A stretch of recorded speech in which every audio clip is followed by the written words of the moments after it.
How about we give a hand for our crew for the lunch we had? Isn't that good? Thank you guys and gals that made that happen. Many times we had conferences and we had board retreats where we would have speakers come in, and we had retreats for our physician leadership, and we would have different speakers for each hour. And the speaker that always got the worst results, it didn't matter what it was about or who it was the one that was right after lunch. So it is what it is. We're going to try to liven this up. But you're through with long presentations. And as I said earlier, we're going to we call tee up a subject. We're going to set a subject up, give you a little context and talk about it. And then Dr. Tom is going to stand and take over and help you break into groups and spend time digging deep into it, because as I'll talk about with our cascade learning, when you really learn is when you have to teach, is when you have to dig into something and do that. So that's the plan for this afternoon and tomorrow. Creating a culture that wows was the name that we put on the book. And Echo, where's Echo that we met? There he is. Tell him what wow is.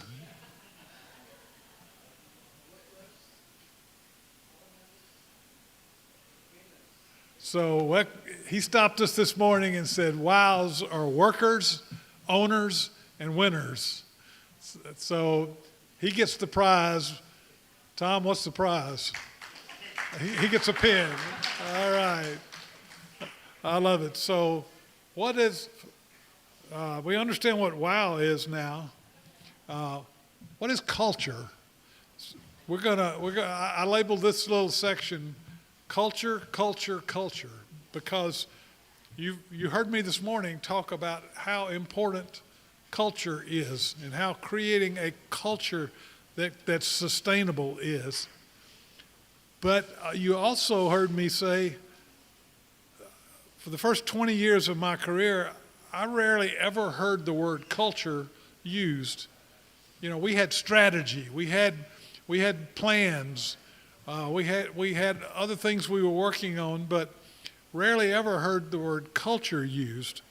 But I forgot I put this in here.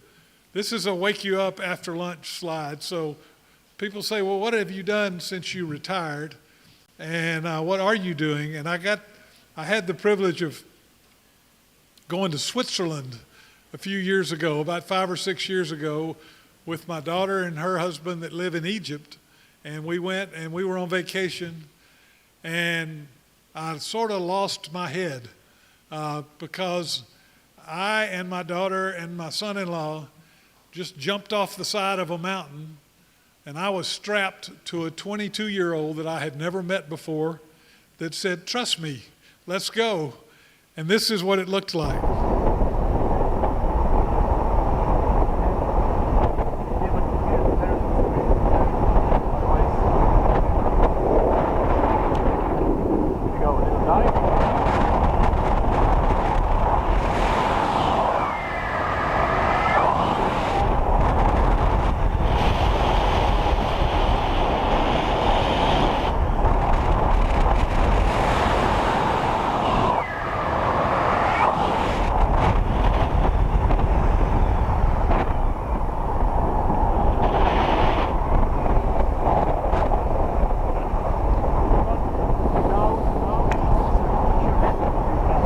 Close to landing, he said, "Get your hand off the bar."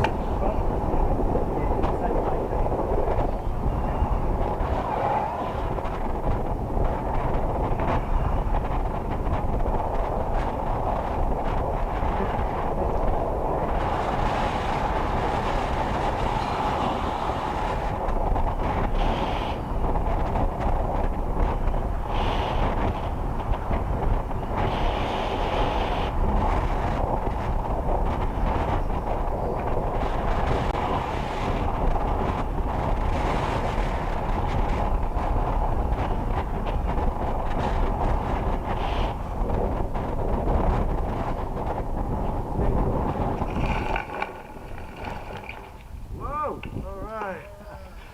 Okay. So that has nothing to do with culture, but I just thought it would entertain you after lunch and wake you up a little bit.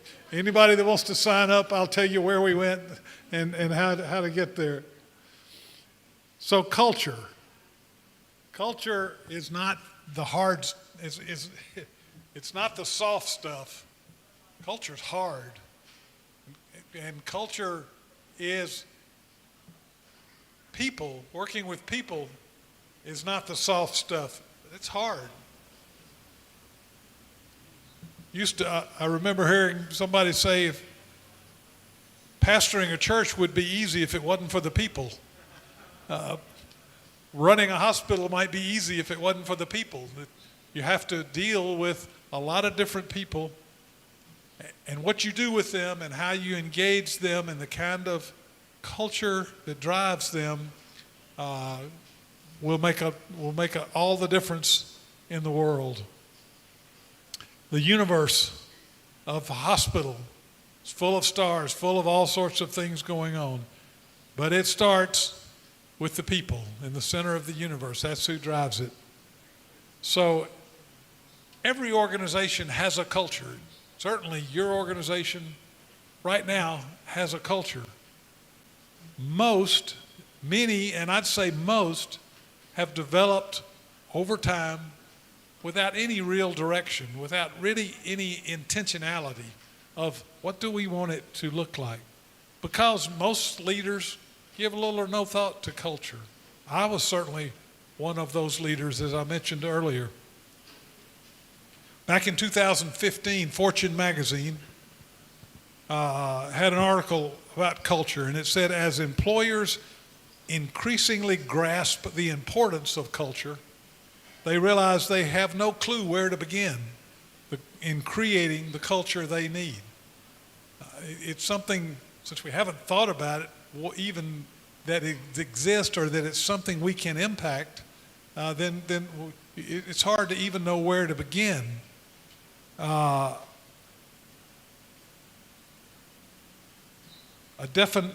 there another quote that I left off? I thought there were two.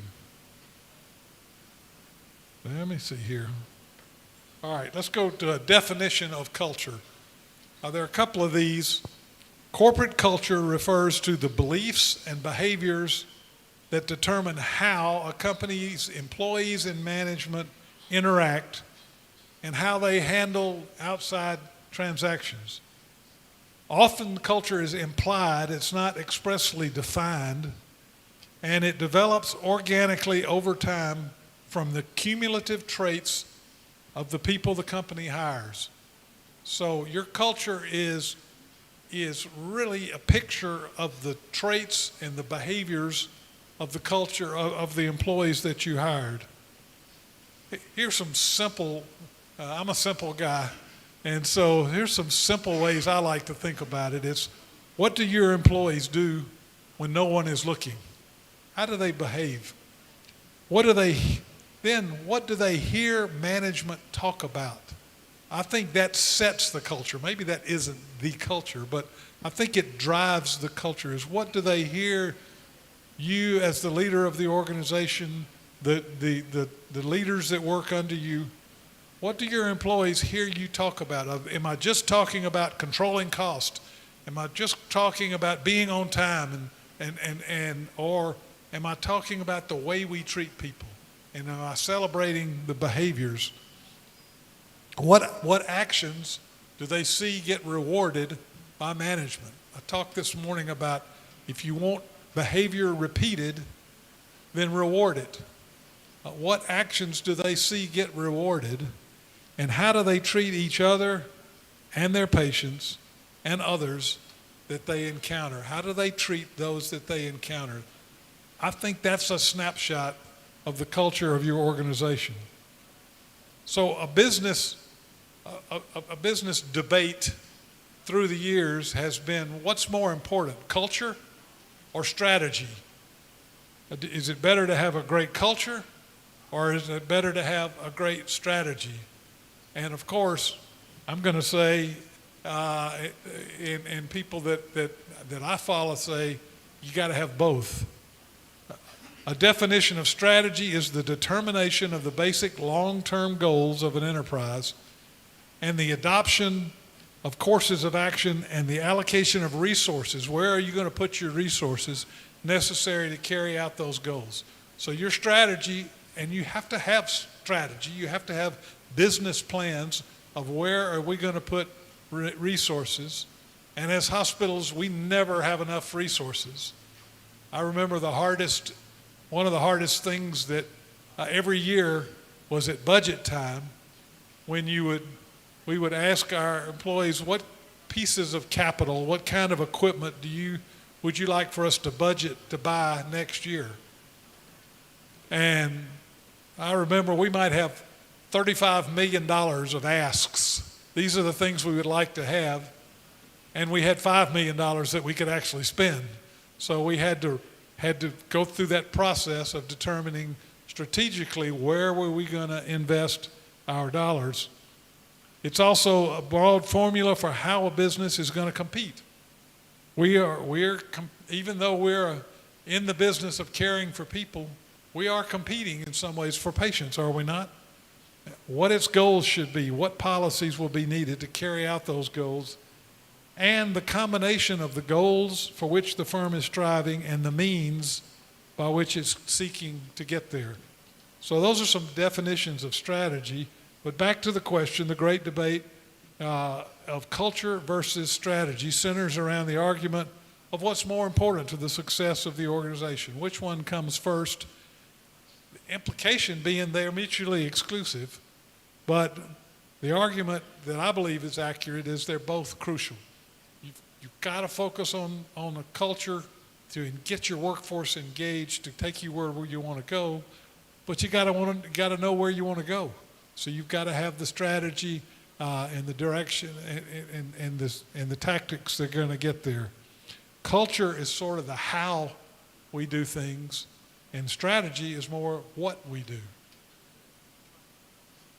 So, on one hand, culture proponents believe that culture is more important than strategy. Peter Drucker was a famous business guru, consultant in America, and he's been quoted many, many times for saying culture eats strategy for breakfast, saying that he thinks culture is more important, that's what really drives the organization. He said, I used to think corporate culture didn't matter. Discussion of vision, mission, and values was for people who couldn't buy a product or sell it. The argument, on the other hand, business leaders have ignored culture in favor of strategy, and their thought process is that culture is the touchy, feely, warm stuff, not something great business leaders should spend time on.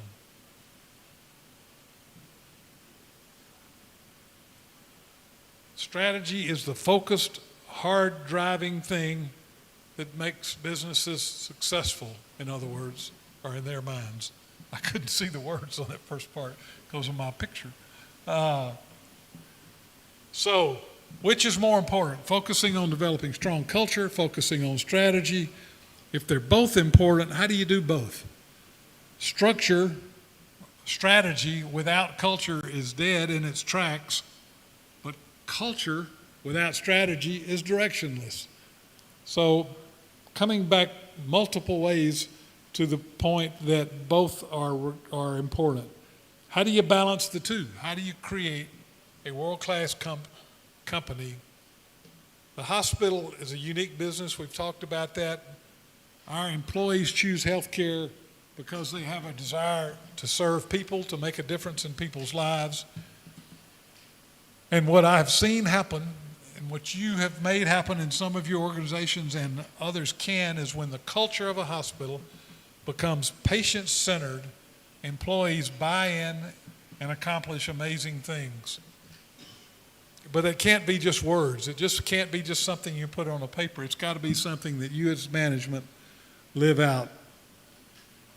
Is it a contradiction to say that to achieve a patient-centered hospital, the hospital must first be employee-centered. I don't think so. I think it is what we have proven to be the case, because if you're going to be patient-centered, who's going to deliver that great service? Those employees. So you can have the strategy to be patient-centered, but if you don't have a strategy or a culture that is employee-centered first, it's not going to happen. Because what gets employees excited to come to work? A culture that serves patients. And the leader that can make this happen, the leaders that can make this happen are not magicians. Consciously or not, they've learned how to deploy a conceptual tool that allows them to inspire and lead an organization. What is a patient-centered culture? It's mission-driven. It's vision-focused with where we're going. It is values-centered. We talked about the importance of those values, but it's employee-centric. And then it's customer-driven. So mission-driven, customer-driven. It's something we call a balanced approach, in that it's not all about the bottom line. It focuses on key metrics like employee engagement, satisfaction, customer satisfaction, different measures under each one of those pillars, financial growth, business. That will ensure, if you use those pillars and if you have focus on all of them and yet be service and people driven, you'll get there. So a great culture leads to implementing great strategy, and great strategy sustains great culture. If you run a great organization, you can't have one without the other. It's got to be systematic. It's got to be ingrained deeply into the organization, aligned across the organization, deployed to the very depth of the organization, with ongoing cycles of improvement, with passion. Let me talk about one other concept that we learned about, and that's called servant leadership. There was a gentleman named James Hunter that wrote a book called The Servant Leader. And in our early days of being on this journey, we brought him in to speak to one of our leadership training days and to teach us about this concept. And just some thoughts about leadership. It's an awesome responsibility. It's not a privilege. It's not something to be to use as a hammer. It's a responsibility. It's a position of trust and stewardship. So if your employees, when we went from 8 standard deviations below the norm in what our employees thought about top leadership to 6 above the norm, we built a position of trust with those employees. It's taking the blessing of having people entrusted to you, to your care, very, very seriously. And it isn't created just by attending a 2-day seminar. You have to live it. Now, it's important to understand the difference between management and leadership. And there are a couple of key differences that really stood out to me in James Hunter's teachings. Management is sort of about the things that we do. Planning, directing, organizing, staffing, the things that we have to do. Leadership is who we are, is what do our employees see us really care about. You have to do the things you have to do to manage, but you earn the trust of leadership. Servant leadership isn't about the what's, it's about the hows. And I love this saying that when I talk to managers, I get the feeling that they're important. When I talk to leaders, I get the feeling that I'm important. Isn't that a great quote?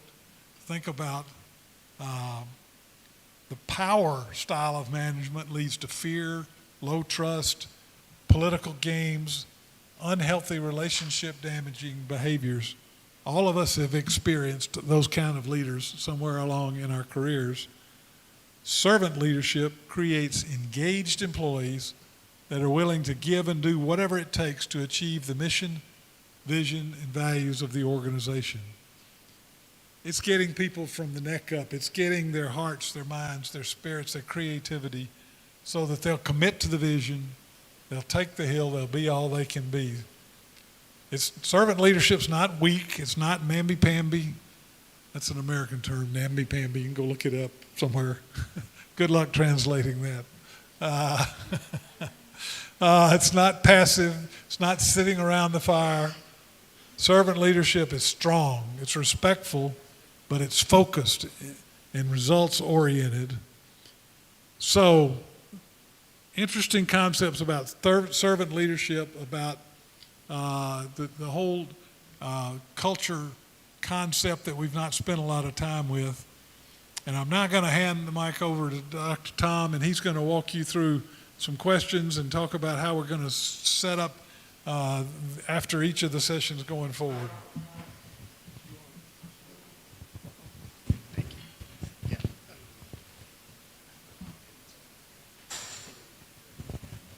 Yeah. Okay, so for those of you that don't know me, I'm Tom. I work at the International Mission Board. I'm the Director of Global Health Strategies, which means I get to work with all the hospitals around the world and all of our teams around the world that are doing healthcare. As we, this whole meeting was envisioned as an opportunity for us to come together to be able to think through some of the issues that the hospitals are having and to start to come up with some plans to address some of those issues. I think Dr. Andreas said it the best. We want to think about how do we keep the mission, the core of the hospital missional, while operating the hospital like a business. And so we don't want to stray away from the core of why we're here, to see the kingdom established and expanded, to see the kingdom of God flourish, but we need to continue to be relevant as a business to be able to expand and to take care of our employees. So the next few days we will be working through different aspects of all of the stuff that you've heard about this morning. And right now we're going to talk about culture. But before we do that, since we've just been talking about, well, the slide is missing now. Since we've just been talking about leadership, I want to ask you a quick question. Who is the best boss you ever had? Okay, and you don't get to pick somebody in the room, okay? So maybe somebody that's not already in the room. Who is the best boss that you ever had? And quickly just tell me, why is that person the best boss you ever had? What was the characteristic that made them the best?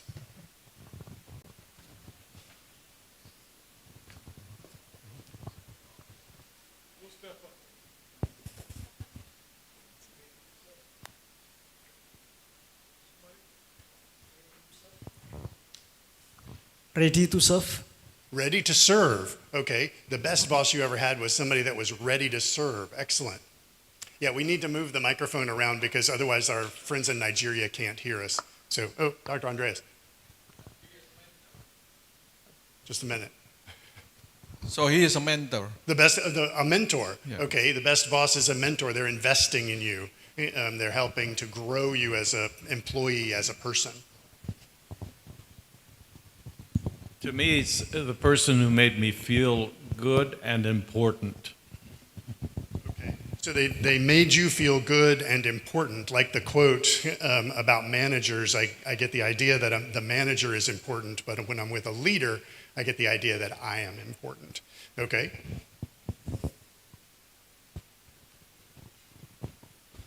Yeah, a very gentle person, but when he needed to confront something which had to be confronted, saw him change at that moment.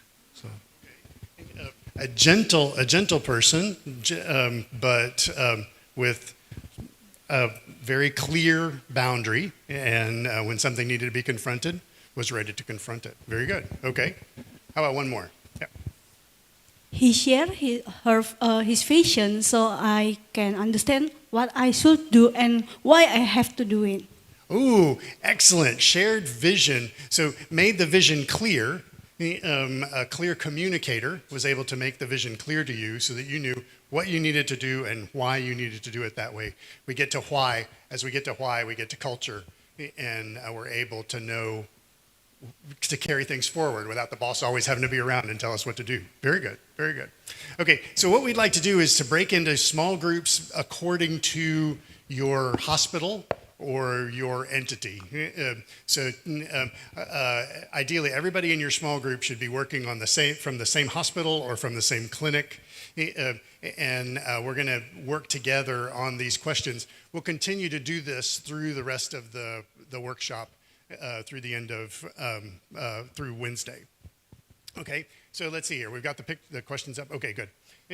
All right, so the first question for your small group to discuss your hospital or your clinic, and this is not easy, okay? I will tell you, we had this discussion at lunch trying to figure out how to define what culture is. Because if I can't define what culture is, it's hard for me to define what my culture is, right?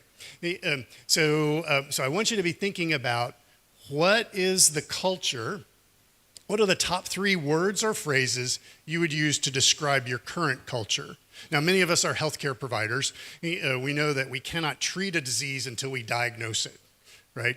So this is the diagnosing part. We want to think about our culture, the culture of your hospital or the culture of your clinic or the culture of your nursing school or what have you. Think about that culture, and I want you to give us 3 words or phrases that can define the culture of that entity, hospital, clinic, whatever. Okay, I'll give you several minutes to think through that, and then we'll come back together and we can share with the whole group. Okay, so somebody should be writing these down in your group while you're thinking through it. Okay.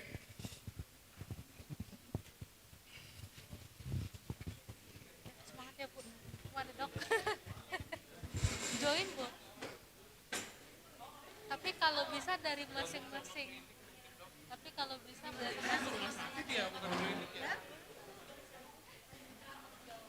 Ngobrol aja tuh.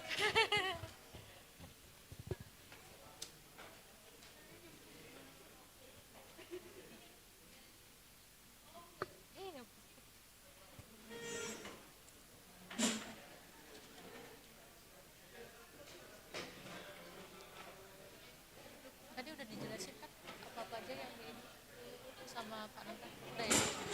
Ya, ya.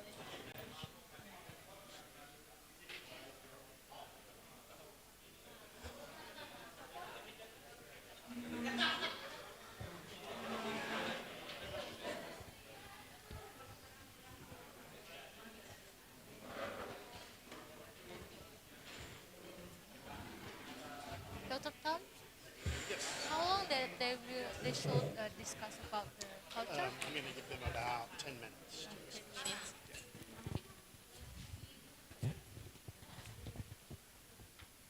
For participants, you all can discuss about the culture, the current culture and desired culture in 10 minutes.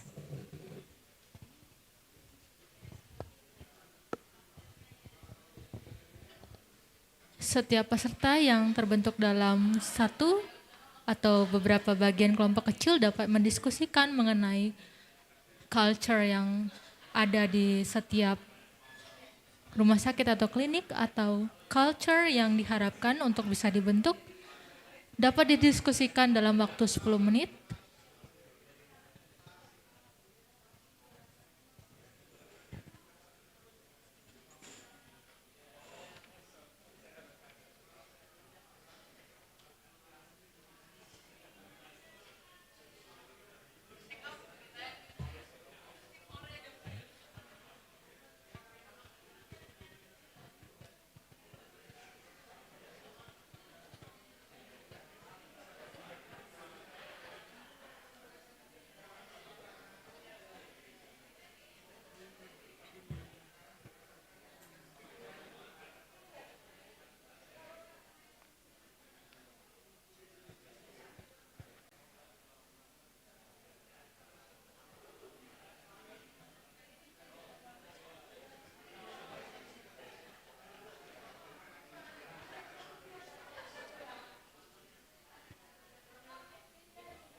careful what you say.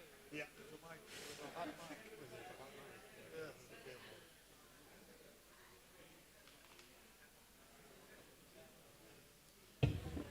That section was less than an hour.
So we have 2 minutes to finish up.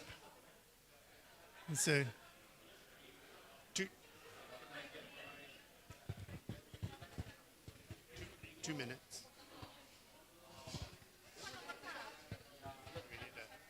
They're already at number 3. I said, we're only at number Good. 1. Well, then we asked for three. We asked for 3 words or phrases 3 words. to describe the. So, yeah. So we have 2 minutes to finish up.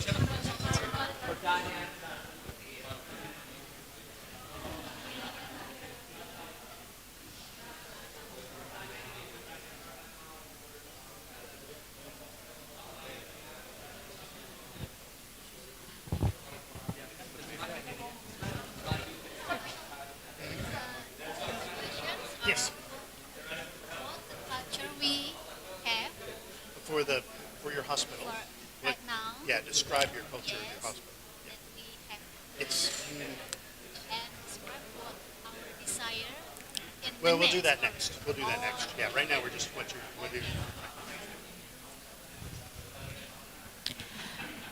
Jadi, Bapak dan Ibu, diskusi pertama kita adalah Bapak dan Ibu diminta untuk menyebutkan 3 kata atau frase yang digunakan untuk menggambarkan culture yang sudah ada di rumah sakit atau klinik tempat Bapak dan Ibu bekerja.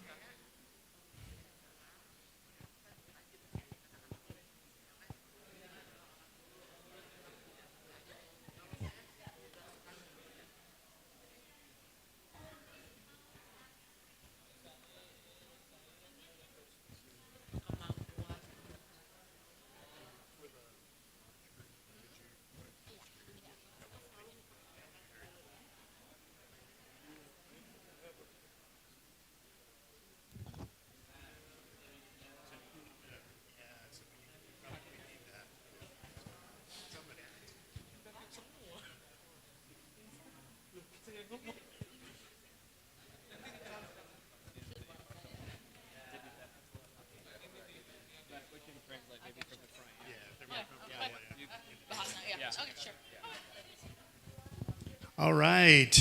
Let's find out what you came up with. So who wants to go first? I want to hear one of your three descriptors, one of your three words or phrases that describes your culture right now.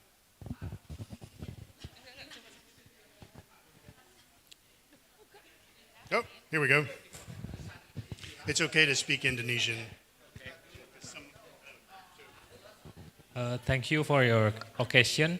Pendeta Nathan, my English is not very good enough, and I would to help me to translate in English. Thank you.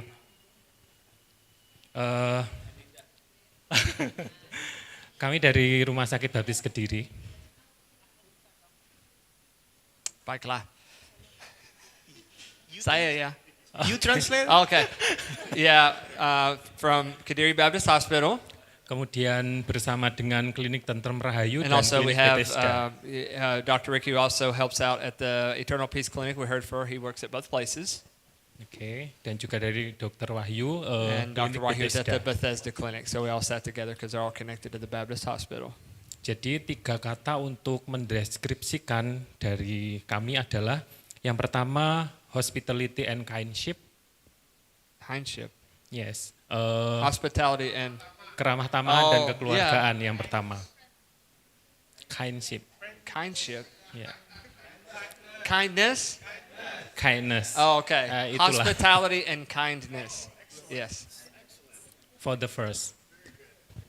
So hospitality and kindness describes your culture right now. That's one. Yeah, we just asked for one. That's great. Okay. How about somebody else? Give me one thing.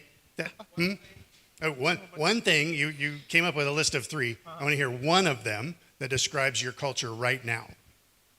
Okay. Think inside of the box. The what? Think inside of the box. Thinking inside Oh, the box. yeah. That's the culture right now. Not thinking inside the box. Not being Berpikir di creative. dalam kotak. Itu budaya Yes. sekarang. Ya. Ini hanya minta satu, walaupun sudah menulis 3, tapi Dr. Tom hanya minta satu yang bisa diucapkan ya. Okay. Yeah, very good. Very good. Okay, somebody else. What can the Baptist Hospital, Centro Médico Bautista, offer me? So the culture is looking for what's in it for me in the hospital. Okay, very good. Others? What's in it for me? Yeah. Oh. I'll do it. Siapa? What's in it for me? Selfishness. Apa yang bisa didapat self-centeredness. untuk saya? She's a good. Ya, itu. Okay. In our hospital, one of the current culture is lack of trust. Lack of trust. Okay, from the employees or the patients? I think from the employees. From the employees. Yeah. So the employees have a lack of trust of the hospital. Yes. Yeah. Okay. Di Rumah Sakit Batu mungkin permasalahannya adalah kurangnya kepercayaan dari karyawan ke manajemen. All right. Very good. Somebody else. Can you give us some, there we go. Yeah. There is a culture of quality with compassion. So that we are grateful for. Do you also want the change we desire? No, we'll do that in a minute. Yeah. So quality with compassion. Okay. There's a culture of quality with compassion. Excellent. How about do we have from the foundation? Uh-oh. Sepertinya berkualitas dengan belas kasihan dari Bangalore. Now we have the stewardship culture in the foundation, but not yet in one synergy. So different frequency inside the foundation. Okay, I don't think I understand. Say that again. So in the foundation there is three parties. Trustee, trustee, supervisor, and executive. Okay. So the three is on the one stewardshipness, but Together. not in synergy. But not synergized. But not Okay. synergized. So The board is not unified. Yeah. Okay. Okay. So, Jadi dalam yayasan tuh masih belum bersinergi antara satu dengan yang lain. Mungkin itu ya bahasa Indonesia. excellent. All right. How about Lampung?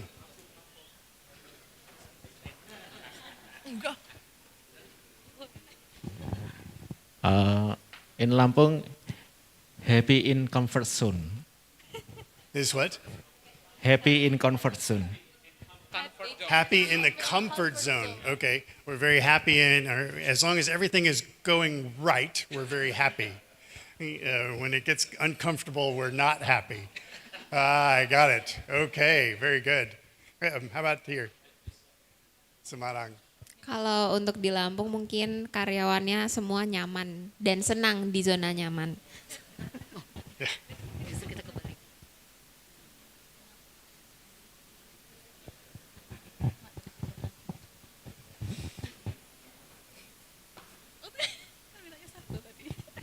Okay, for Mitrastria, the current culture in the employee are not ready for the transformation.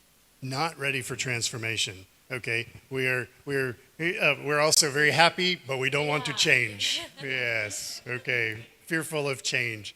Excellent. All right. So, Masih banyak pegawainya yang takut akan perubahan. Jadi tidak senang kalau ada perubahan.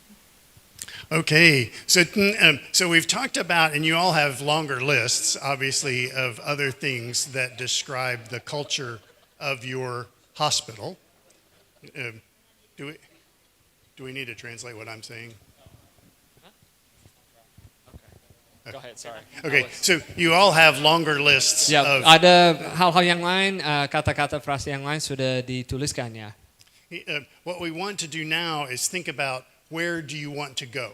Jadi What sekarang is your kita mau desired berpikir culture? mau kemana ya, sasarannya di mana ya, ke depannya mau seperti apa. It's easy to think of lots and lots of things. Let's pick three. Tapi Three key things that mari you would kita like to memilih change. 3 yang penting karena pasti ada banyak keinginan, kemauan, tapi mau coba berpikir 3 hal saja apa dari sikap budaya dan mau kemana ya, harapannya sasaran ke depan seperti apa. And we don't have as much time, but how about 5 minutes? Ya, Talk 5 about that menit for 5 saja. minutes. Dalam 5 menit, Bapak Ibu diminta untuk mendiskusikan 3 kalimat yang mendeskripsikan culture yang ingin dibuat atau dibentuk di rumah sakit atau klinik di tempat Bapak Ibu bekerja. Hanya 5 menit ya Bapak Ibu.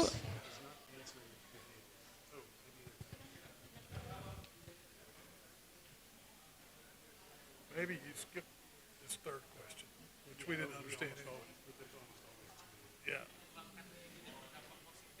Since we couldn't define it anyway.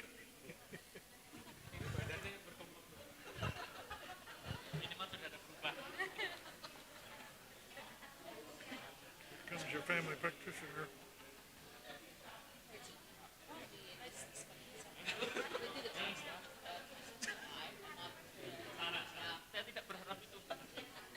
Good call. Good call. Right.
gonna string it out with the language.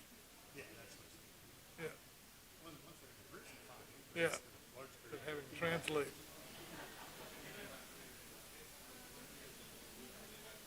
And if you just had your 4 or 5 hospitals. That's what. If you just had your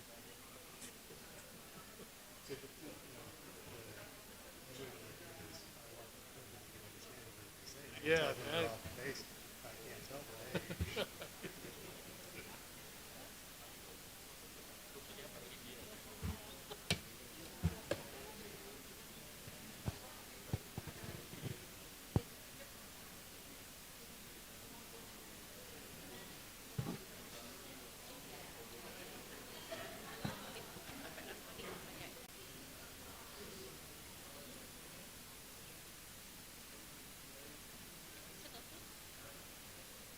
Already 2 minutes.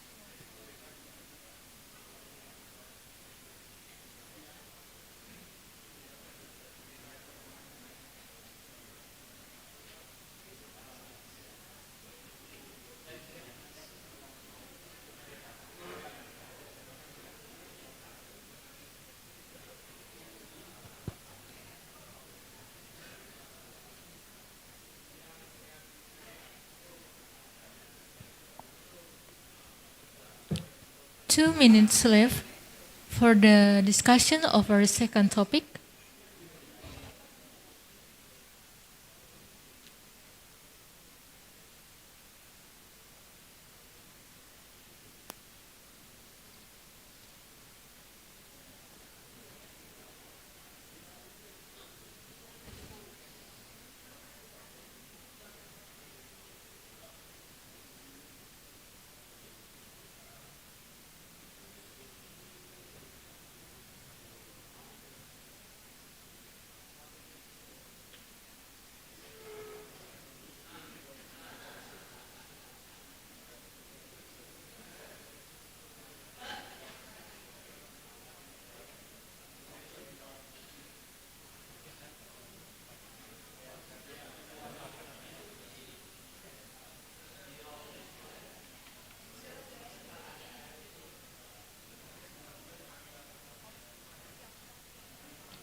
Okay.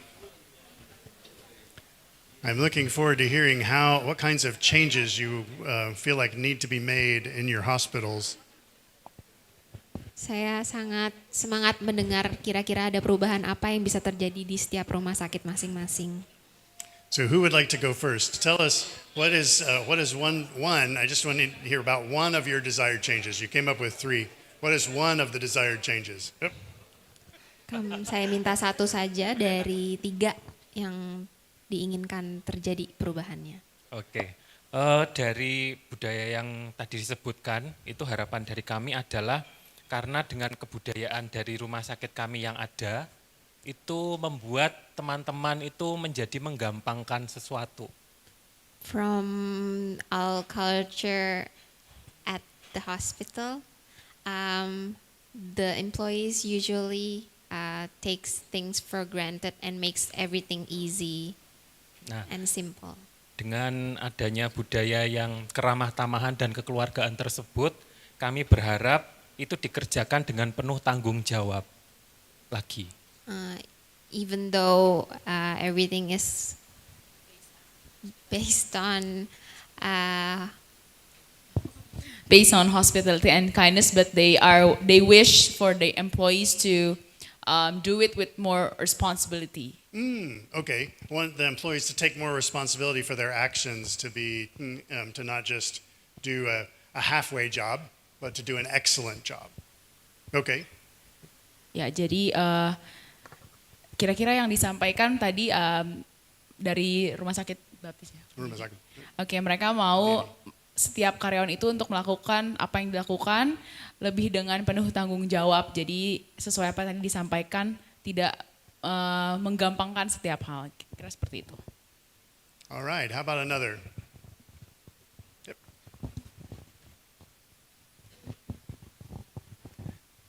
Both the directors feel that every employee, including doctors, understands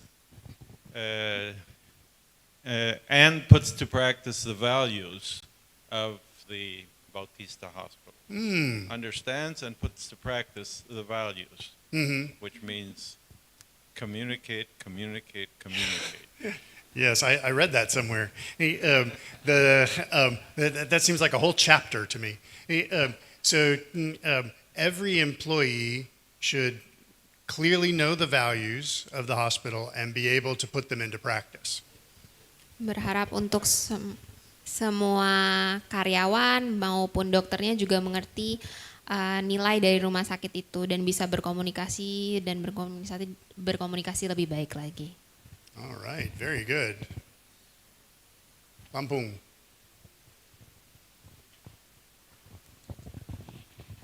Budaya yang kami harapkan adalah ingin memiliki atau karyawan mempunyai hasrat untuk mengembangkan diri dan berdampak secara positif.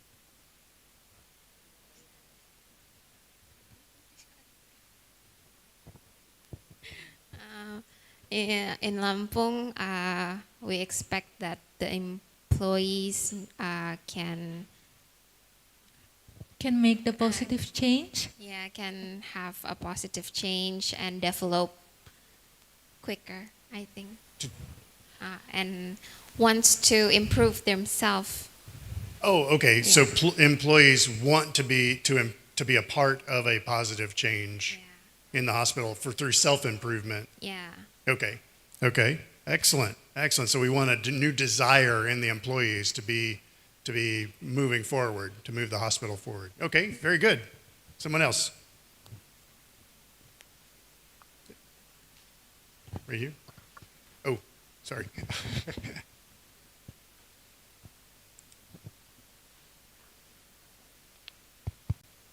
Oke, sebelumnya spirit kami adalah think inside of the box, berpikir di dalam kotak, tapi sekarang kami ingin untuk memiliki spirit of excellence. So previously we had the spirit of think inside of the box. So we decided that everyone have the spirit of excellence. So everyone have opportunity and desire to have their own innovative things, so they can think outside of the box. Sehingga semuanya punya pemikiran inovatif dan berpikir di luar daripada kotak, outside of the box. Termasuk salah satunya yang sedang kami lakukan ini yaitu dengan adanya international office dan bekerja sama dan bisa mendapat ilmu baru dari luar negeri. So like currently we have the international office. That is one of the things that we do in order for us to think outside of the box and absorb all of the knowledge from abroad. Yes. So to create a spirit of excellence amongst all the employees so that everyone is thinking about the best way to do things. Like the bright ideas, everyone has the ability to bring forward bright ideas to create more excellence in the organization. Oh, yep. Karena tadi kami menyebut tentang kurangnya kepercayaan, maka solusinya adalah membangun kembali kepercayaan yang dimulai dari para pemimpin dan para middle management. So previously I said about lack of trust from the employee, and the solution is to regain their trust by showing them the good example from the leader and the middle management. I think that's. I love that. So we're owning that problem, saying, okay, we're not going to just blame the employees for not trusting us. We're going to find ways to gain their trust. Excellent. Sudah bisa meng-own bahwa ini memang masalah bahwa karyawannya tidak percaya, maka kita harus kembali membangun lagi kepercayaan karyawan itu. continuing the momentum and sustaining it, the quality with the compassion. So, I mean, of course, there is no end for the quality and the charity that we do. And the second is about having this critical mass, to maintain and to have this critical mass who are, having the vision and the mission to be able to, take this momentum and the moment forward. Yes. So maintain the employees. We want the employees to be continuing the momentum as the hospital grows and moves forward to increasing quality and charity. Ya, berarti masih terus mengambil momentum agar semua karyawan di rumah sakit itu masih bisa memberikan compassion dan equality dalam setiap pelayanan yang diberikan di rumah sakit. Excellent. Did we have over here? Yeah.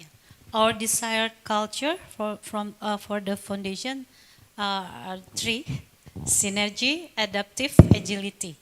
Synergy, adaptive, and agility. All right. So, so you want to move towards, for the foundation, to move towards synergy amongst those different groups, but be adaptive and quickly adaptive, agile.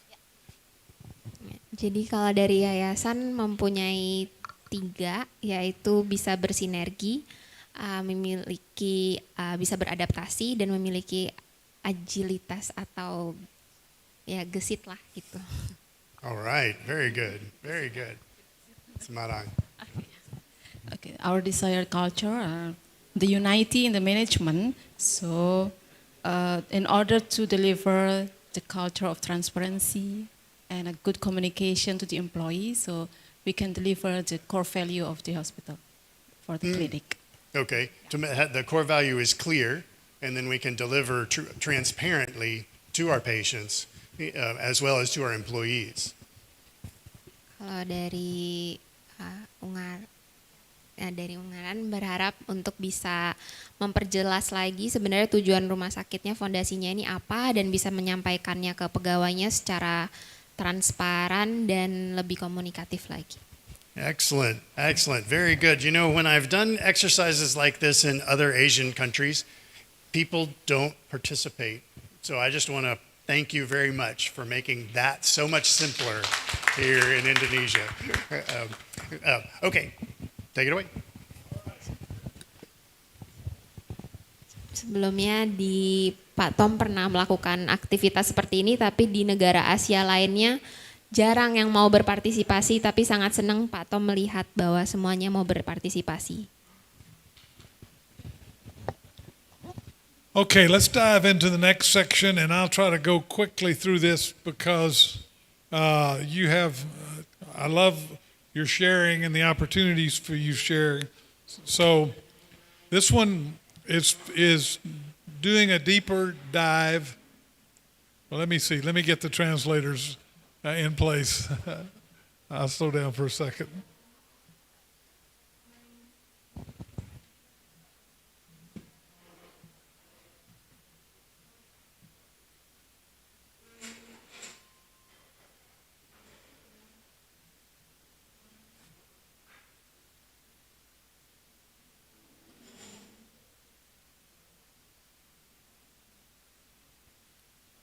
Translators ready? All right. Employee engagement, selection, and service teams. So it's way too much to cover, but I'm going to just touch on it a little bit, and I'm going to skip some slides so that there's time for you to dig into it with your teams. So let me talk about the two most common things among Baldrige Award recipients. And our friends from Bangalore were telling me that their hospital won the Indian Baldrige Award. What's it called there? Never mind. The similar award there for what the Baldrige Award people say is the thing that relates to to award-winning organization is one that has great culture and engaged employees. So I'm going to talk about just some practical things to engage your employees. We've talked about they go to work for us because they want to help people, they want to make a difference. So how do we align with those employee values? Or is there a disconnect? The secret to success is creating a culture that's aligned with that value of with their personal mission statements, or to connect with their hearts. So how do we connect with the hearts of our employees? If we do, then creating a service culture from those engaged people will lead to world-class results. If you can build what you build around their hearts and minds and what matters to them, that culture will be delivered by engaged, fired up, motivated employees who look forward to coming to work every day and giving their all. So why is it so important? Well, if you think you have these goals of being a great service organization, who do you think is going to deliver that service? Every one of those employees has contact with different people every day, and that's where you're going to get your results. Who's going to give that great customer service? Who's going to help control your cost? Who's going to help grow the organization? Those employees that are sort of the engine. So I like this, that we have our mission, why we exist. We have the values that guide our everyday behavior. We have the vision-driven strategies. So we've got our vision and we've got strategies to get there. We stay in touch with all that, with our people, service, quality, financial growth. And employees are the gasoline that drive that engine. What I want to know is who put together this slide, because I can't do that. I'm going to go back because I think it's cool. Look, isn't that cool? I wish I could do that. I can't. Engaged employees go above and beyond. They use discretionary effort to reach out, as opposed to just satisfied employees who are generally happy to work, but they don't give you that extra. The difference, an emotional connection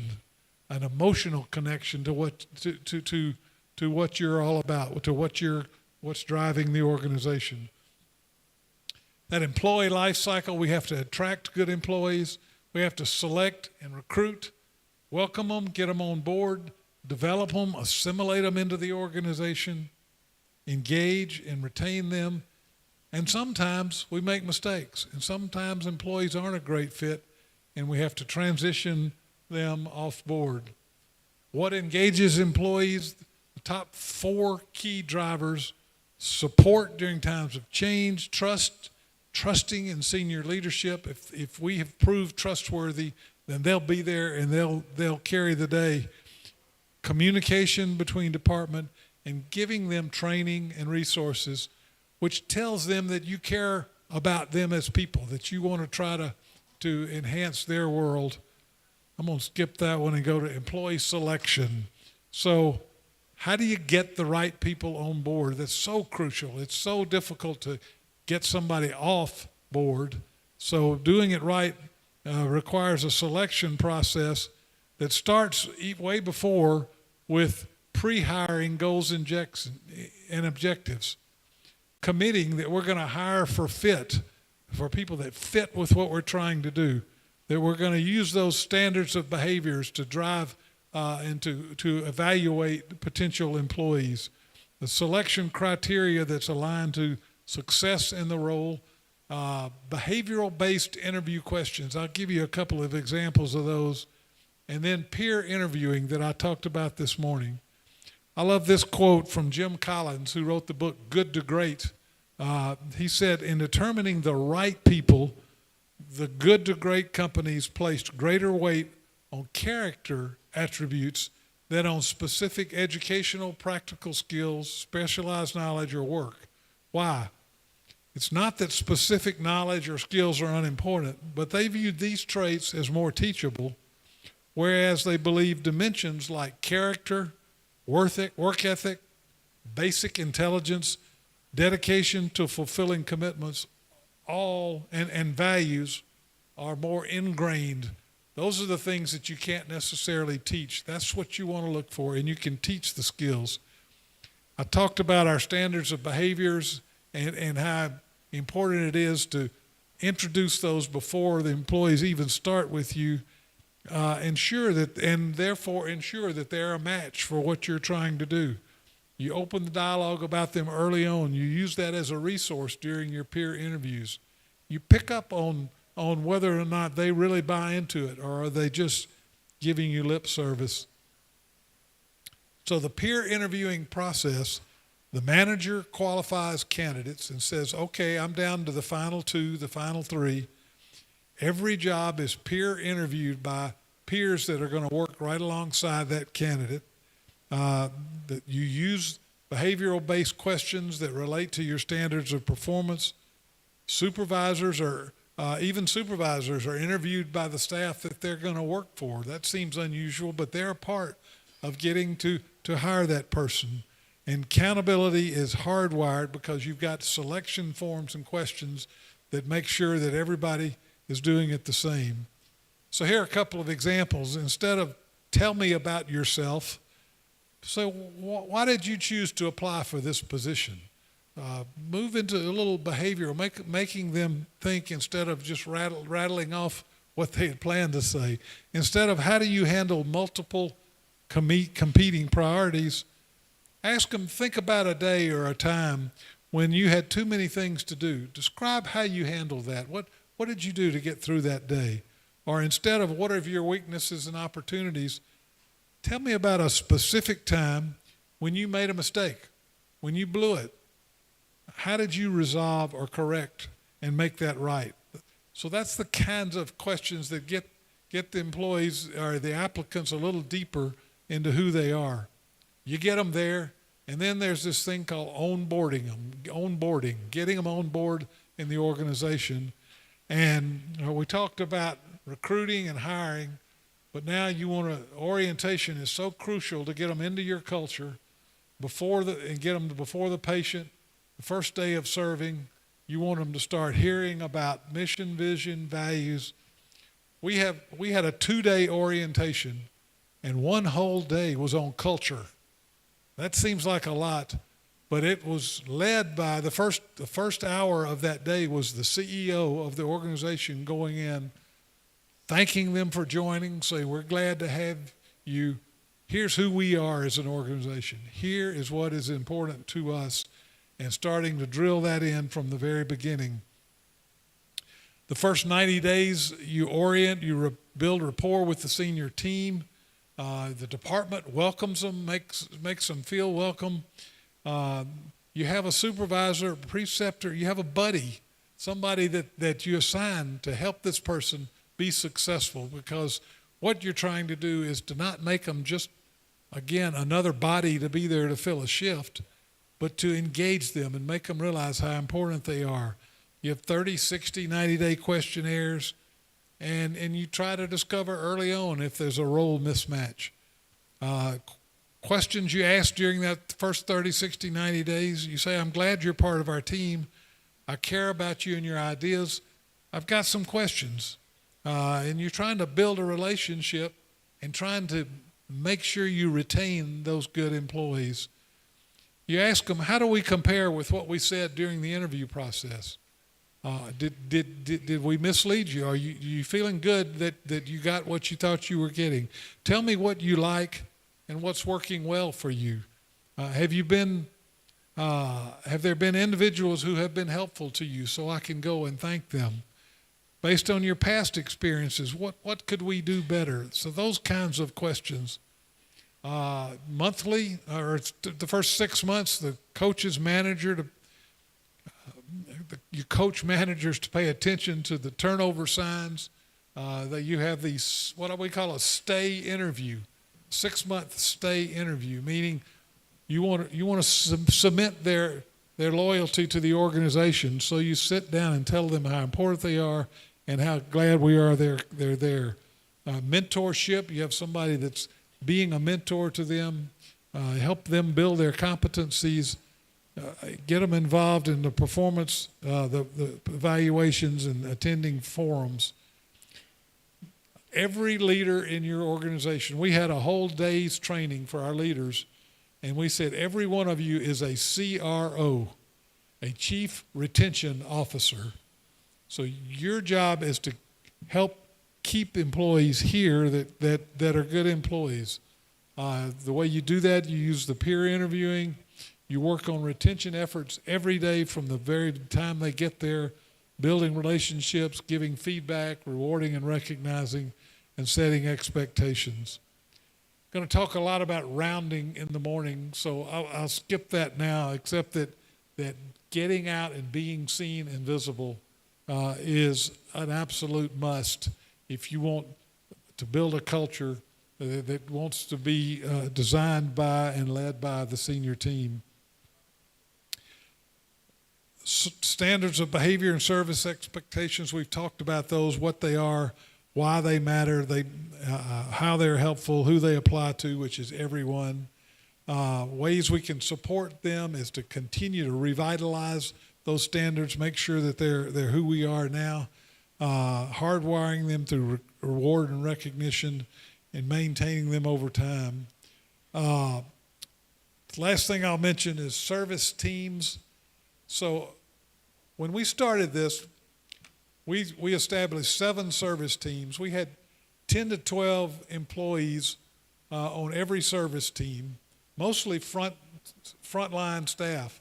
Well, if you think it, that's almost 100 employees that are involved in laying the foundation for where you're trying to take your culture. So it's not just the CEO or the top management team doing it, but you're engaging them from the very beginning. The importance, this is a couple of cute reminders of the importance of teamwork.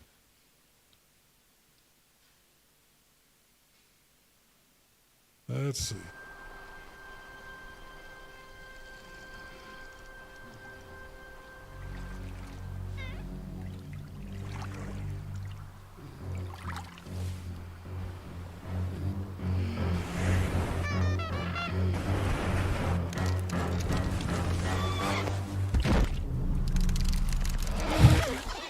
Teamwork, moving in the same direction.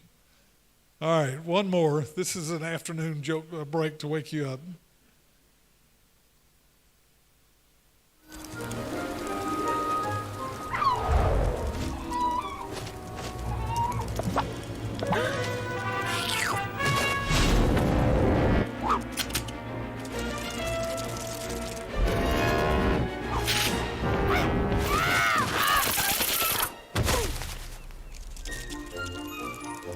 We're stronger when we work together, it says. So that's a takeaway. We've talked about these teams that we began with. We had 7. They were so crucial to our work, to getting us going.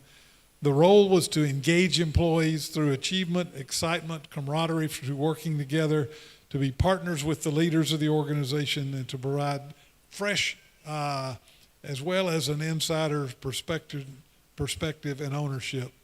In the early stages, the first couple of years, they were critical in creating broad support and enthusiasm, but over the future, these teams became the foundation for sustainability of culture supporting behaviors. We had a steering committee of the leader of each team. They met together. There was a senior officer assigned to work with them, and just the things that they did. The standards team actually created our first standards of behavior, but that wasn't the end at all. The beginning was creating, but then the hard part was rolling them out, communicating them, driving them deep into the culture of the organization, keeping them fresh. We celebrated a standard of the month every month. The measurement team was there. There were things that we measured. We already were doing some things, but we had so much more opportunities to measure. So if you're going to improve it, then you have to measure it. I talked about the WOW team was there to look for how do we wow our patients. Irritants team was there to just find ways to remove things that irritate customers. I remember one small thing was, it was in radiology, it seemed like it was always cold. So you get patients half naked and you lay them up on a cold x-ray table and they're freezing to death. And the irritants team said, why don't we have warm blankets in radiology that we can put on them. While just one small little thing that was an irritant, that because we had a team focused on looking around for what are the things that irritate our patients, they found that and fixed it. Engaging our physicians.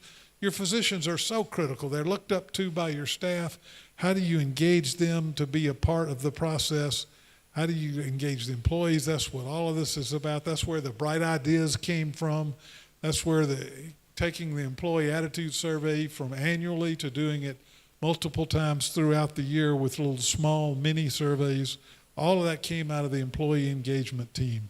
So, Dr. Tom Hicks, back to work.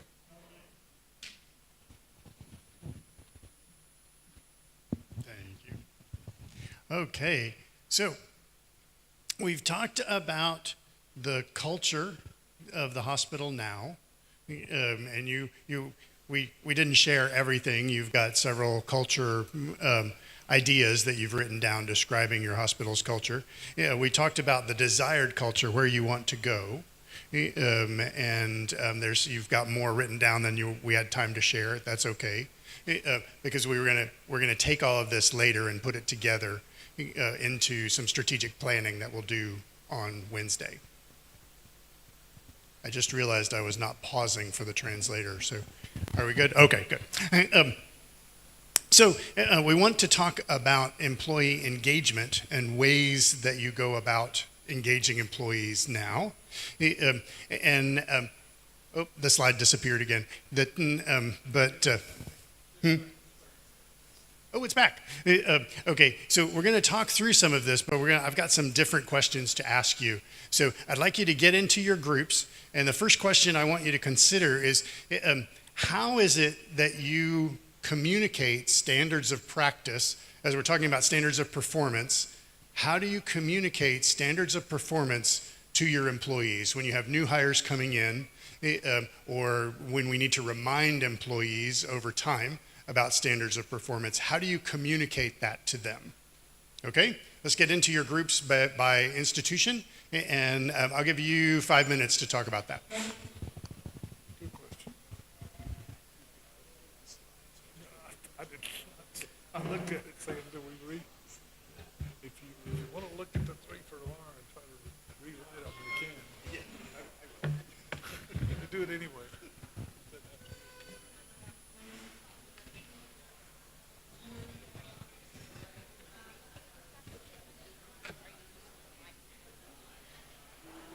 I didn't ever like the questions, but I didn't do the questions. I just inherited them, and I didn't take the time because he was going to do the question period.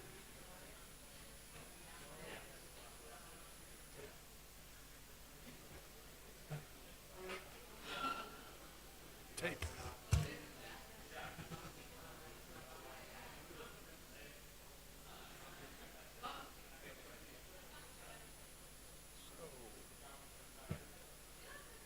Maybe eating supper right here. Yeah.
question?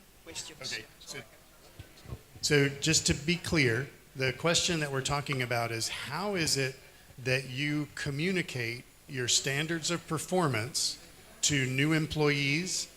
How is it that we continue to communicate our standards of performance to all of our employees? Jadi bagaimana strategi untuk mengkomunikasikan standar performa kepada karyawan baru dan juga untuk terus mengkomunikasikan itu kepada setiap karyawan setiap waktu. Jadi itu pertanyaannya.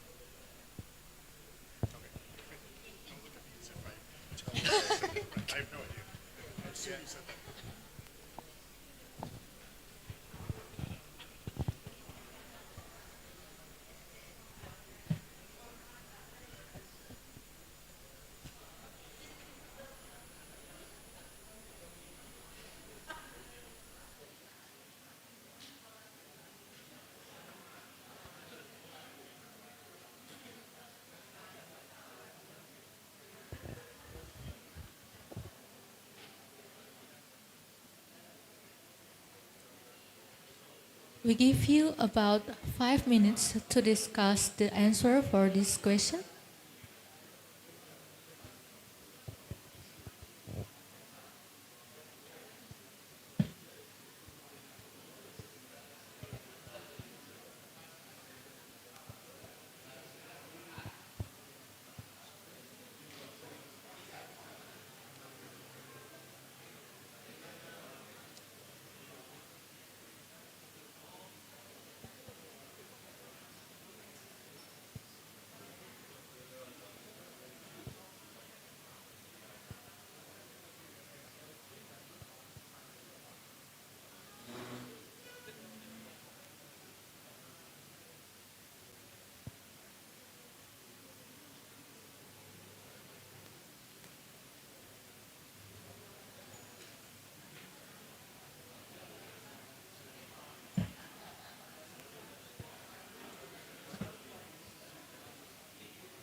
Two minutes left.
Okay.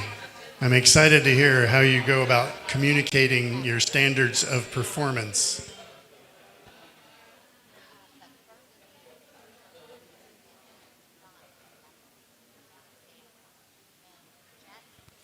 All right. Who wants to go first? Who wants to tell us first about how you communicate your standards of performance, either to new employees or to continue to communicate them to ongoing employees? Baik, siapa yang mau share pertama mengenai standar prestasi baik untuk karyawan baru atau dikomunikasikan secara berkala untuk Iya, karyawan semuanya? Saya kira memang agak tidak persis ya, karena kalau di yayasan itu kan kami tidak punya karyawan. Jadi kami menganggap lembaga-lembaga itu ada karyawannya. Jadi kalau ada yang lahir baru atau kita bikin baru itu berarti karyawan yang baru. Nah pertanyaannya adalah bagaimana kami melibatkan mereka untuk ini. Jadi kami sendiri akan menjadi model daripada budaya yang kami bangun. Ya, jadi kami akan menjadi model dari budaya bangun dan selanjutnya tentu kami akan meminta mereka karyawan kami untuk mengikuti budaya yang kami sudah hidupi. Nah itu kira-kira begitu. Okay, so Dr. Andres with the foundation, they said that they don't have working employees, right? So they are assuming the hospitals under the foundations to be who are working with them, sorry, Yep. and they are planning to be the role model as for the hospitals and clinics under them, for them to also continue the culture they are building. So that's what Dr. Andres word. Okay, yeah. So the foundation sets the example of the culture, and then the hospitals it's easier for the hospitals then to follow that by seeing the way the foundation functions together. So. Ya. Jadi dari yayasan akan memberikan contoh untuk lembaga-lembaga yang ada di bawahnya untuk mengikuti apa yang mereka telah lakukan. Kira-kira seperti itu. Excellent, excellent. Okay, somebody else. How are you creating you're ready. All right. How do you communicate your standards of performance? So the way how we do this communication with the staff, every month we have this orientation meeting for one full day to all the new employees who joined to Bangalore Baptist Hospital. So there we generally deal with the vision and the mission, quality, safety, the ethos of the institution. So there'll be orientation and the reorientation for the older employees. That is one level of communication. And we have this first level management and the supervisors and the managers meeting happening once a month. That is another platform for communication. And we also have the individual department meetings and the division meetings, every month. Okay. And we also have this e-notice board, as a Mhm. WhatsApp group which we communicate. Okay. And once a week, all the people who are celebrating their birthday, they meet the director. There'll be casual conversation, with a cup of, coffee or tea, and then. So these are the various modalities how we communicate. Okay. So let me summarize. Do you want to translate, or let me summarize? Okay.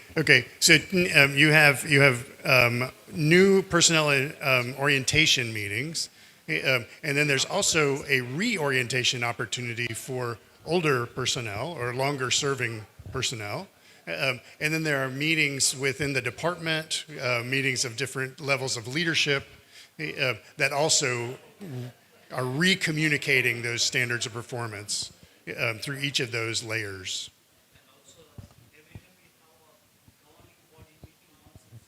We have a chapel service. After that, once we have this, chapel service, after the GB meeting, we generally communicate with the staff the important decisions. Yes, from the so the that board, everyone is of on, course. the same page. Yeah, that makes sense. So. Jadi dari Rumah Sakit Bangalore, mereka biasanya akan melakukan orientasi untuk karyawan-karyawan yang baru, bahkan melakukan juga reorientasi untuk mungkin karyawan yang telah lama bergabung sebelumnya. Dan mereka secara berkala melakukan meetings dalam beberapa grup, misalnya untuk level grup-grup tertentu, kemudian naik lagi sesuai level eksekutifnya untuk melakukan evaluasi dan untuk mengevaluasi nilai-nilai tersebut yang mereka lakukan di rumah sakit mereka. All right, very good. Okay, somebody else. How do you communicate Oke, thank you. Nanti ditranslatein ya. Terima kasih. Untuk kami bisa menyampaikan standar performance kepada karyawan kami, standar performance kami itu kami sampaikan pada saat awal karyawan tersebut diterima sebagai karyawan. Kemudian nanti ada beberapa program yang akan kami lakukan, salah satunya adalah pada saat orientasi dari pegawai baru tersebut, kita akan menyampaikan lagi. Kemudian sebagai untuk refresh atau reorientasi itu tadi, itu sudah terjadwal di masing-masing ruangan itu nanti atau beberapa hal program kita yang akan melakukan reorientasi bagi seluruh karyawan juga. Gitu. Kemudian apabila nanti pelaksanaannya di lapangan itu ada temuan yang tidak sesuai dengan standar performan kita, kita akan melakukan yang namanya pendampingan. Nah, di pendampingan tersebut kita juga akan memberikan dalam bentuk contoh supaya karyawan itu bisa melakukan perbaikan dari standar performan yang harusnya sesuai dengan rumah sakit kami. Dan ujungnya itu juga kami akan ada evaluasi dan akan mendapatkan reward yang terbaik juga buat si karyawan tersebut gitu. Terima kasih. So in Kediri they have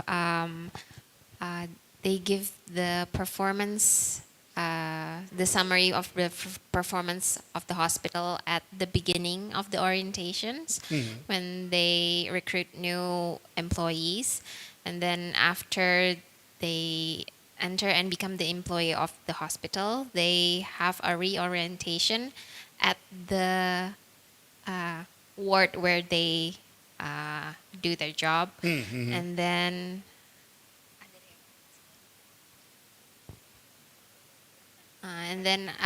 another refresh every 1 year of the entire program of the hospital. Okay. So you have a kind of a pre-hiring orientation where they get the standards of performance, and then once they're hired, they get standard of performance that reviewed at their work, at whatever work unit they're part of, and then there's yearly opportunities to refresh that. Refresh. Okay. Excellent. They also, if they found something that in, how do you call it, against the standard of performance, they do it. They review and give another refresh, and also they give rewards to them who are applying the standard of performance. Okay.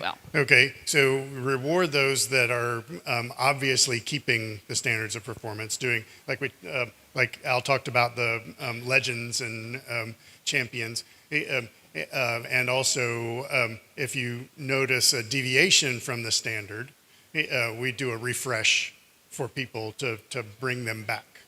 Okay, wonderful. All right, who's next? Oh.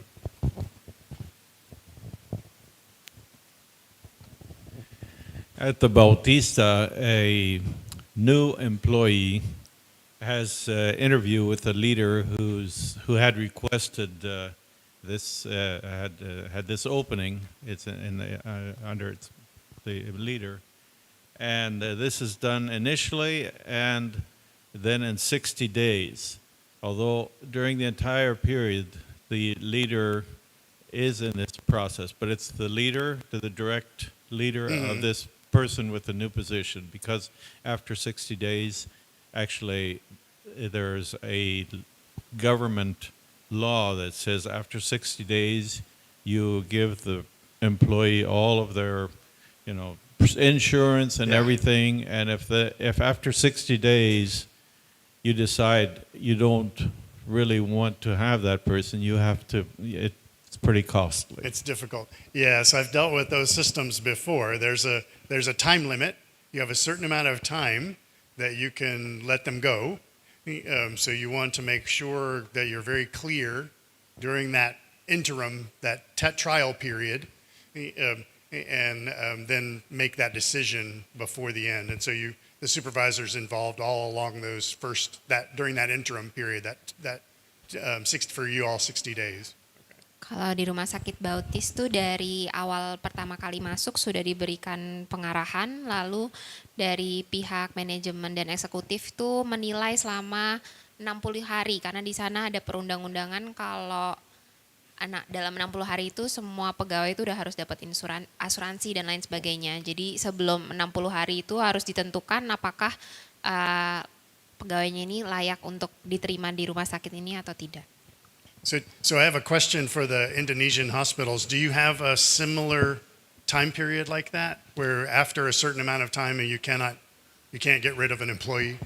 Pertanyaan untuk rumah sakit yang di Indonesia, apakah ada yang kasusnya sama kayak di rumah sakit Bautis di mana ada jarak 60 hari itu untuk bisa mengeluarkan pegawai ataupun tidak gitu. Apakah ada? Ya, dari aturan Undang-Undang Ketenagakerjaan memang ada waktu sebelum dia dinyatakan dipecat, ada waktu sekitar sekitar 60 hari sebelum tanggal pemecatan. Berhenti.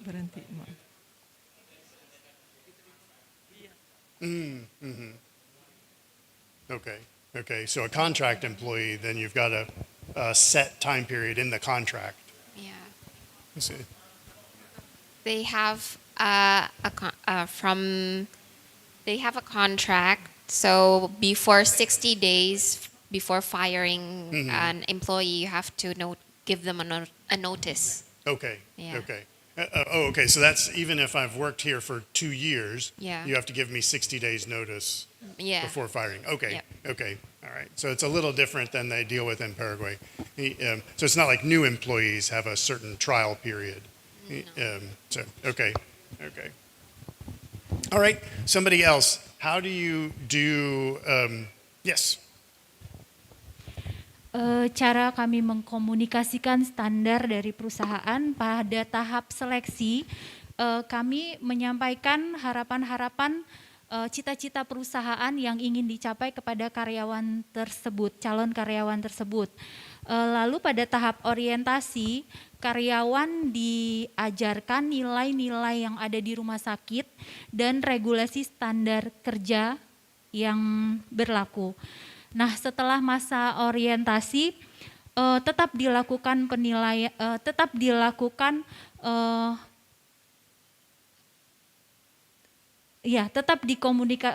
per 3 bulan tetap dikomunikasikan standar kerja yang sudah dicapai oleh karyawan tersebut oleh atasan di unit masing-masing. Ditambah lagi dengan adanya pembelajaran melalui diklat internal maupun dengan mengundang konsultan. At the Emmanuel Hospital, before the employees are recruited. Inside the hospital, the management usually share their dreams and their vision and mission to the employee, and then they go through an orientation, and then after that, habis orientasi apa Kak? Setelah orientasi tetap dikomunikasikan oleh pimpinan di unit masing-masing. After orientation, they are given to refresh their memories about their missions and visions at every unit. Usually they give the employee another reminder of that vision and mission, and then every three months they give another refresh. Okay. So there's ongoing. So first of all, before hiring, you make it very clear the hospital's vision and mission. So an employee may say I don't want that, and go somewhere else. Yeah, that seems very powerful. And then once they're hired, you teach the vision and mission, and then reteach it. So it's part of their orientation, and then it's part of every 3 months they hear it again. They get it established. Yep. Okay. Excellent. All right. Somebody else. Yep. Check. Yeah, we are last. I don't know. So we have all of the same, hampir sama dengan yang lain. We have the orientation as well. Kita juga punya orientasi. But there's something that unique for us is that we have a probationary period for 3 months. Kami punya masa percobaan 3 bulan, where there are a lot of things that we measure during this probationary period because we are a college. Ada banyak hal yang kami ukur dalam 3 bulan percobaan ini karena kami ini kampus perkuliahan. Jadi salah satu yang diukur adalah micro teaching. So one of the things that we assess is a micro teaching. So we ask the candidate lecturer, particularly for the lecturer, the candidate lecturer to teach the people all sort of the other lecturers within the room, and after the teaching, then we ask the audience if there's something that they want to add, or some feedbacks that can be given to the candidate lecturer. Jadi setelah selesai calon dosen itu mengajar, semua peserta itu diberikan kesempatan untuk memberikan feedback kepada dia seperti apa, sebaiknya mengajar, seperti apa, dan seperti apa. And the continuity of the engaging the staff for this standard of performance, jadi untuk staff-staff yang lain yang untuk secara kontinu, itu karena kami kampus, because we are a college, so usually we review the students' exam, jadi hasil ujian mahasiswa, and the competence of the students, the kompetensinya. So, if in some certain of field that the students have failed, so we review the lecturers, whether they're teaching within the standard of performance of our college or not. In particular, for the exit exam for the nursing license. So we are also responsible whether the nurses or any other healthcare workers are capable to get their license or not. Jadi salah satu yang paling vital itu kami mengevaluasi hasil ujian kompetensi. Karena kalau misalnya lulusan kami tidak lulus ujian kompetensi, berarti ada masalah, dan masalahnya itu di kompetensi yang mana, sehingga kita bisa mereview dosen itu benar nggak ngajarnya. So that's how we engage for the standard of performance. Okay, yeah. So your standards of performance are tied more to productivity output of nursing students. And so you look at their performance based on the nursing exam and reviews from students and that sort of thing. So, okay. All right. Someone else. Oh, yeah. Kalau di Mitra Setia Ungaran, jadi setelah tahap rekrutmen, kami akan memberikan masa percobaan 3 bulan. Dan di masa percobaan 3 bulan itulah kami akan jelaskan visi misi culture dari Mitra Setia untuk karyawan baru itu. Dalam masa 3 bulan itu kami juga membangun sistem support buat dia, mungkin dari kepala unit yang bersangkutan, bisa juga dari unit-unit lain yang saling berhubungan untuk menolong orang baru ini beradaptasi.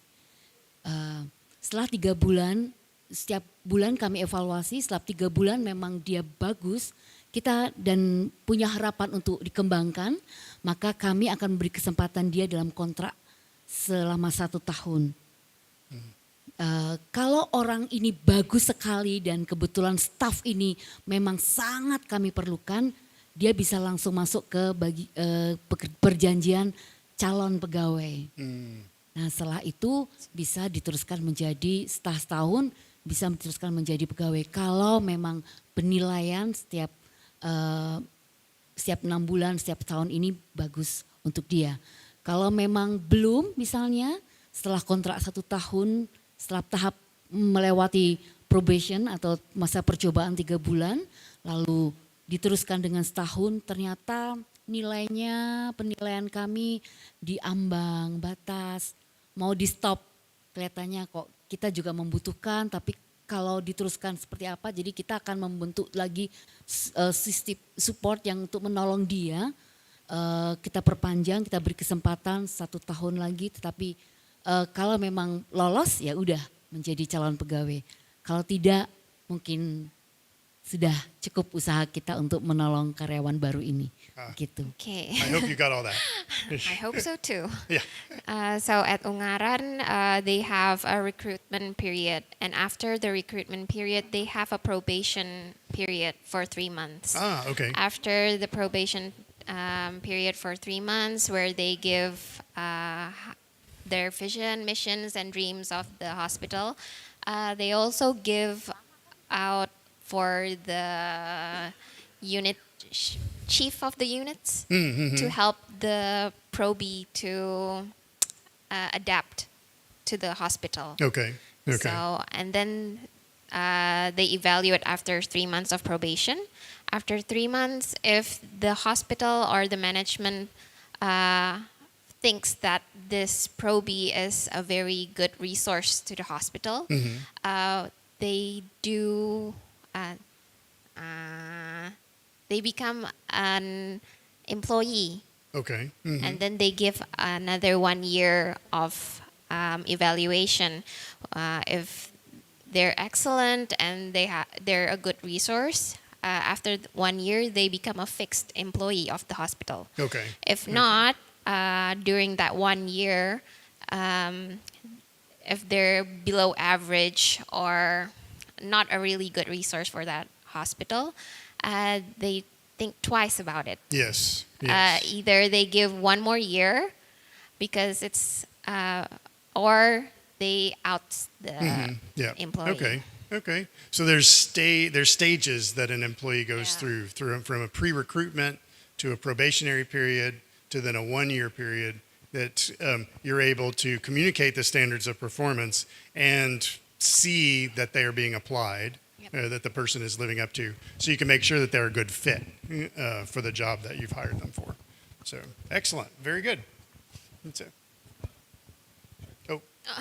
Iya, ya meringkas dari yang Ungaran kata Pak Tom berarti sangat baik kalau ada periode di mana ada setelah rekrutmen ada probation terus lanjut ke 1 tahun gap itu.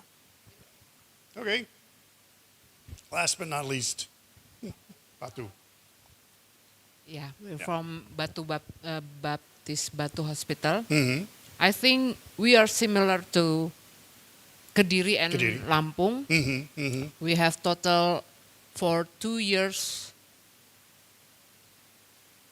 duration to decide whether this employee will become the permanent Full time. Okay. Yeah. A fully. Yes. There's a vested, sort of a vested. Yeah. And the process is quite similar to them. Okay. Yes. Apa namanya? It makes sense. The network together. Yes. Yeah, would be the similar and with things. the government regulation. Yeah. We have to meet the reg. Okay. Okay. Ya. Jadi kalau di Batu sebenarnya mirip sama di Kediri sama di Lampung, masih ada jenjang-jenjangnya dan jenjangnya 2 tahun sebelum karyawannya itu diangkat jadi pegawai tetap. Betul.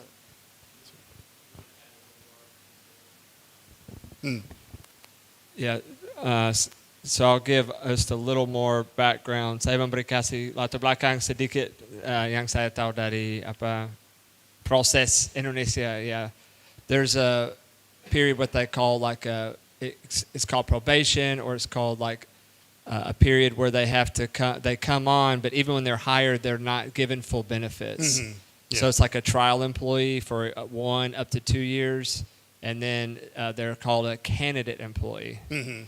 Mm-hmm. And then after that year, they would, and the benefits are the difference too, whether it's 60% or 80%, and then once they become a full employer, like we said, fully vested, then that would be after a 1 to 2 period trial time. But even before becoming a trial employee, there may be even a trial before that. Yeah, yeah. So it takes a few years for them to be a fully to make it all the way to benefited vested. employee. Yeah. Yeah. Dari proses seperti calon pegawai dan pegawai biar teman-teman yang lain tahu di luar Indonesia. Yeah. Saya menyimpulkan, ya. So probationary periods seem to be common. It may be like in Paraguay where it's required by the government, and in Indonesia there's certain requirements that you're also needing to fulfill. So that makes sense. Okay, so I want to make sure that we have time to get to the break. So I'm just going to ask you one question, lightning round. Why should I work at your hospital? Satu pertanyaan I'm a terakhir. pediatric nephrologist. I'm looking for a job. Why should I work at your hospital? Kenapa harus bekerja di rumah sakit Bapak Ibu semua? Ini seorang dokter anak, spesialis nefrologi. Coba berikan alasan kenapa harus bekerja di rumah sakit Bapak Ibu semua.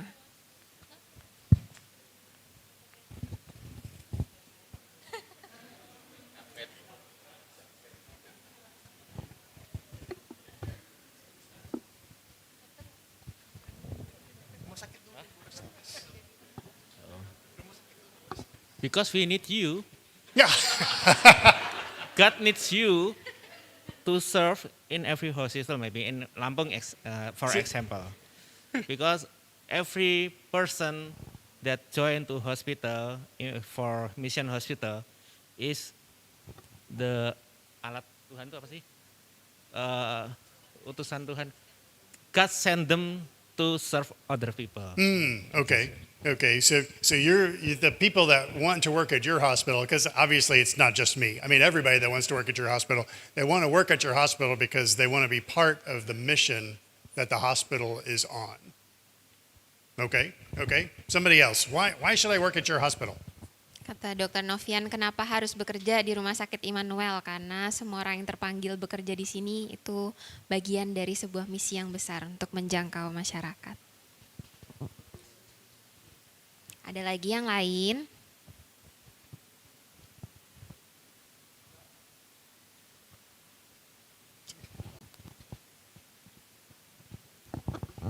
Employee satisfaction, got the pension fund.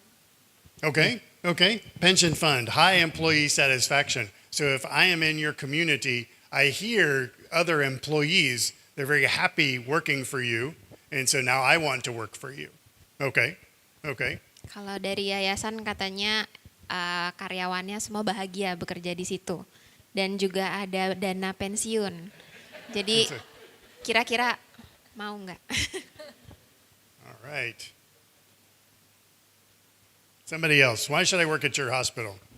Ada lagi yang lain?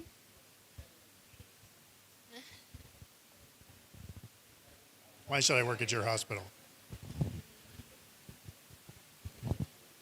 The general feedback from the staff is that, it is like a family atmosphere. So we call, BBHF family. And the second thing, most of the medical doctors, medical staff, they say, because of the ethical practice of medicine and also helping the people who are not able to afford. So those are some of the things that, the staff generally give the feedback. So there's a family atmosphere in the hospital, and I want to be a part of that. So I might want to work at your hospital. And the doctors appreciate the ethical standard of the hospital. Ya, kalau di Bangalore karena ada suasana kekeluargaan kalau bekerja di rumah sakit mereka, dan juga dokter-dokternya senang karena sudah ada standar etik yang bagus untuk merawat pasien. So have you ever heard of the Mayo Clinic? Very famous hospital in America. And if you go to the Mayo Clinic, you will find there are a lot of Christian physicians working at the Mayo Clinic. And that's the reason, because of this high ethical standard and this desire to help everybody. Doesn't matter whether they can pay or not. Kalau pernah mendengar tentang Mayo Clinic, di situ banyak sekali dokter-dokter Kristen yang bekerja di sana karena di sana memiliki standar etik kedokteran yang bagus dan bisa melayani siapa saja, tidak pandang dari ekonomi apapun. Ya, ada yang tidak bisa bayar pun tetap dilayani. All right, I think it's time for our break. Yes. Oh, yes. Mm-hmm. Work in my hospital. Yes, why should I work in your hospital? Because I will bring out the best of you. I will build the good environment for you to be a better pediatrician nephrologist. As you help us to be better hospital to reach our vision and mission better and faster. Well, I like that. I'm ready. You throw in some gado-gado and I am there.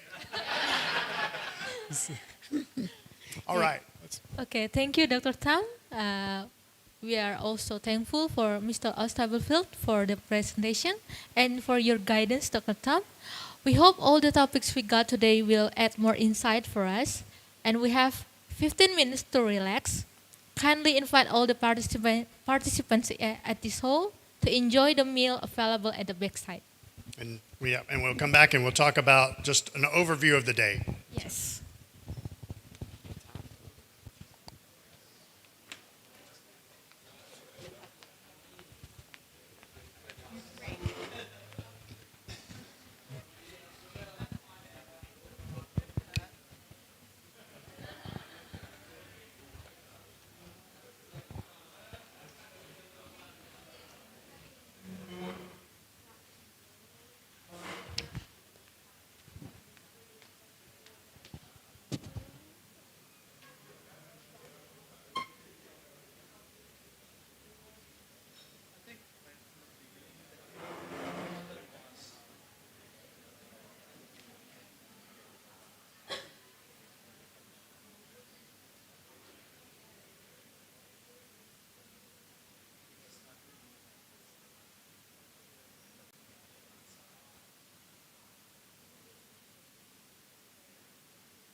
Amazing grace, how sweet the sound that saved a wretch like me.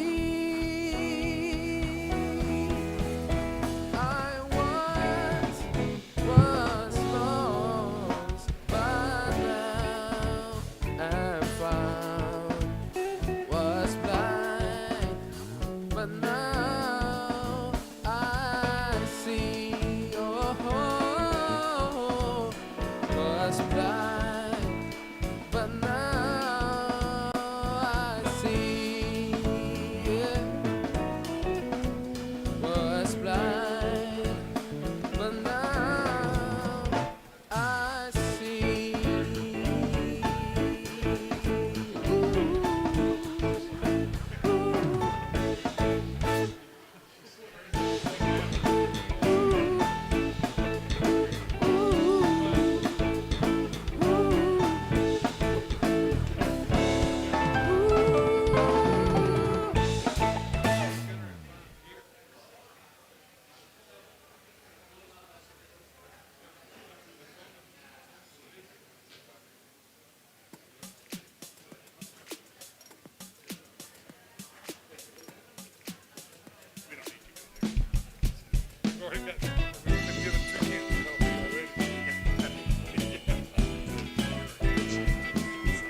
damai dan berbahagia.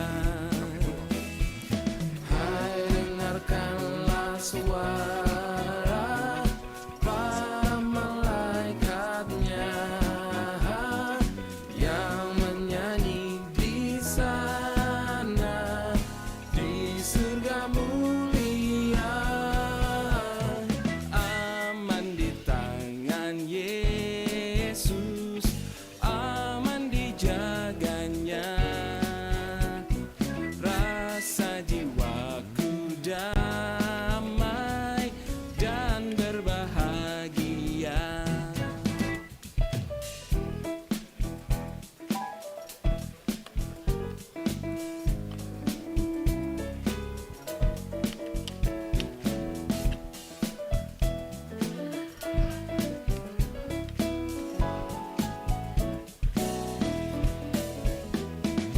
Bebaslah dari duka, dari ketakutan, dari mara bahaya. Aku diluputkan, aman di tangan Yesus, aman dijaganya. Rasa jiwaku damai dan berbahagia.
You, Lord,